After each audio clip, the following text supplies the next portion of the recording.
Halo semuanya, perkenalkan nama saya Aisyah Sipautar dengan NIM 11S23018 dari program studi Sarjana Informatika kelas 12 IF1. Jadi pada kesempatan kali ini saya akan menjelaskan mengenai protokol komunikasi dalam jaringan komputer, di mana tujuan dari video ini adalah memahami konsep dasar protokol komunikasi dalam jaringan komputer, mengenal beberapa protokol utama seperti HTTP, FTP, SMTP, dan DNS, mendorong eksplorasi lebih lanjut dalam dunia jaringan komputer. Nah, pertama-tama kita ketahui dulu, apa itu protokol komunikasi? Protokol komunikasi itu merupakan aturan atau standar yang memungkinkan perangkat dalam jaringan berkomunikasi satu sama lain. Protokol ini menjamin pengiriman data secara efektif dan efisien, serta memastikan interoperabilitas antar perangkat yang berbeda. Nah, dalam kehidupan sehari-hari, fungsinya itu seperti browsing, pengiriman email, dan transfer file. Nah, protokol ini tuh sangat penting karena memungkinkan komunikasi yang terorganisir di jaringan, mendukung berbagai aplikasi jaringan, dan menjamin keamanan dan keandalan data. Nah, di sini ada beberapa klasifikasi protokol komunikasi, yaitu berdasarkan lapisan OSI dan berdasarkan fungsi. Ada lapisan aplikasi yang terdiri dari HTTP, FTP, SMTP, dan DNS yang berfungsi untuk aplikasi jaringan. Lapisan transport yaitu TCP dan UDP yang memastikan pengiriman data. Lapisan jaringan yaitu protokol IP dan ICMP mengatur pengamatan dan diagnosis jaringan. Nah, berdasarkan file yaitu protokol pengiriman data, protokol keamanan, dan protokol manajemen jaringan. Namun saya di sini lebih menegaskan atau lebih menjelaskan yaitu bagian pada lapisan aplikasi seperti HTTP, HTTPS, FTP, SMTP, dan DNS. Yang pertama yaitu HTTP. Nah, seperti yang kita tahu, HTTP itu adalah protokol utama untuk mengakses halaman web. Nah, ketika kita membuka situs web, kita akan mengirimkan permintaan HTTP kepada server yang kemudian merespon dengan seperti HTML, CSS, dan JavaScript. Nah, fitur utama di dalam HTTP ini yaitu tidak menyimpan informasi sesi, berbasis teks, mudah debugging, dan analisis. Nah, contohnya itu ketika kita membuka uh, situs www.example.com. Nah, seperti ini yang sudah saya tunjukkan dalam gambar, ini merupakan yang akan ditampilkan oleh browser. Selanjutnya ada HTTPS. Nah, HTTPS ini nggak jauh berbeda ya teman-teman dengan HTTP. Nah, bedanya dengan HTTP itu ini lebih ke melindungi data dari penyadapan. Jadi protokol ini sangat penting untuk transaksi sensitif seperti perbankan dan belanja online. Nah, manfaatnya ini untuk seperti pengertiannya juga melindungi data dari serangan gitu man in the middle, terus meningkatkan kepercayaan pengguna dengan icon gamebox di browser. Nah, contohnya itu saya ini membuka di browser saya yaitu www.bank.com. Jadi dia akan menampilkan seperti ini yang dimana dia lebih aman ya dengan meminta memasukkan data-data si user bahwa dialah sebenarnya yang betul-betul dia yang ingin masuk ke dalam browsernya. Nah, selanjutnya ada FTP. Nah, FTP itu File Transfer Protocol. FTP itu protokol yang digunakan untuk mengunggah dan mengunduh file antara klien dan server. Nah, koneksi ini dibuat melalui port 21 dan file dapat ditransfer dalam mode aktif atau pasif. Jadi, fitur utama di sini mendukung autentikasi pengguna, transfer file dua arah. Contoh penggunaannya itu kayak mengunggah file ke server hosting untuk sebuah website. Jadi, ada di sini sebuah gambar. Saya akan menjelaskannya secara singkat tentang FTP atau File Transfer Protocol di mana pada FTP kontrol ini merupakan koneksi kontrol antara klien dan server FTP. Nah, klien menggunakan port tinggi atau high port untuk terhubung ke port 21 pada si server FTP-nya. Koneksi ini digunakan untuk mengirimkan perintah dan menerima respons dari si server. Nah, di sini ada FTP Data Connection.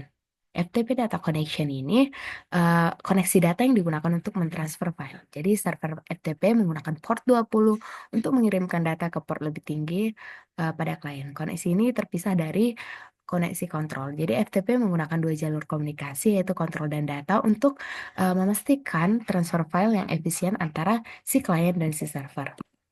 Selanjutnya ada SMTP. Jadi SMTP itu merupakan Simple Mail Transfer Protocol. Nah, ini sepertinya sudah sangat familiar ya bagi kita. Nah, protokol ini digunakan untuk mengirim email.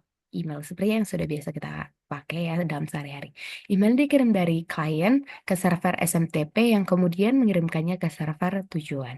Fitur utamanya itu menggunakan port 25, 465 atau SSL atau 587 yaitu TLS.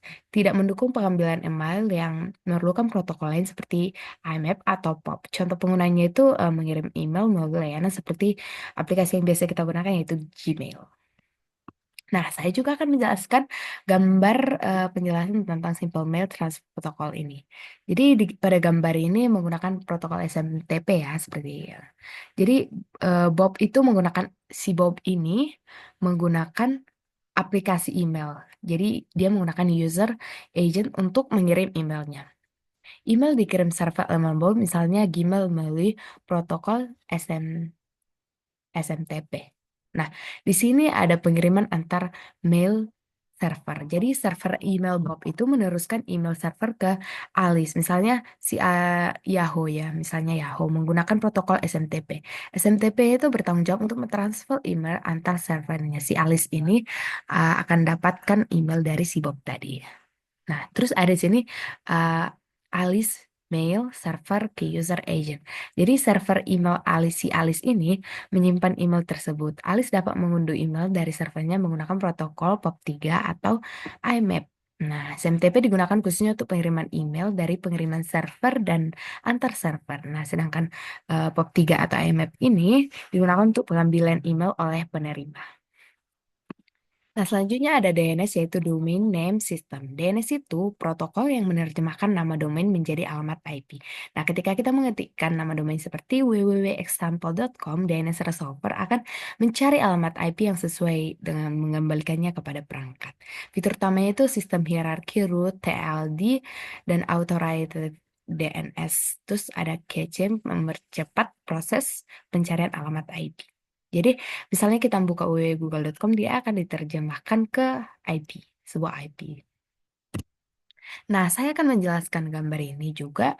Nah, di sini menghubungkan pengguna dengan web server. Jadi saya akan menjelaskannya. Sini ada permintaan pengguna. Jadi permintaan pengguna itu misalnya pengguna itu memasukkan www.example.com seperti contoh tadi ya.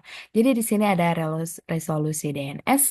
eh, Yaitu DNS bertugas menerjemahkan nama domain menjadi alamat IP yang sesuai. Alamat IP yang digunakan itu mengidentifikasi lokasi server internetnya. Jadi dia akan mengalokasikannya. Terus akses ke web server. Setelah alamat IP-nya nanti diperoleh, permintaan diteruskan web server yang sesuai. Web server kemudian mengirimkan data atau halaman web yang diminta oleh pengguna. Jadi di sini DNS itu bertindak sebagai buku telepon. Internet memungkinkan pengguna mengakses server tanpa harus mengingat alamat IP-nya. Nah, di sini juga ada beberapa protokol lain yang penting yaitu seperti TCP, UDP, dan ICMP. TCP itu seperti pengiriman data yang andal, UDP itu protokol ringan pengiriman data, terus ICMP itu eh, diagnosa jaringan seperti perintah ping untuk meriksa konektivitas. Nah, di sini studi kasus sebenarnya tadi sudah saya jelaskan studi kasus, namun diperdalam lagi di sini. Jadi studi kasus untuk HTTP, HTTPS, DNS dan lain-lain yang tadi itu bisa dalam membuka halaman web dan mengirimkan email. Namun yang paling sering itu ini berdua sih sering kita gunakan ya. Jadi eh, seringlah kita pakai dalam kasus kehidupan kita sehari-hari. Nah, ringkasan dari semuanya tadi itu, saya dapatkan bahwa protokol komunikasi adalah fondasi utama jaringan komputer.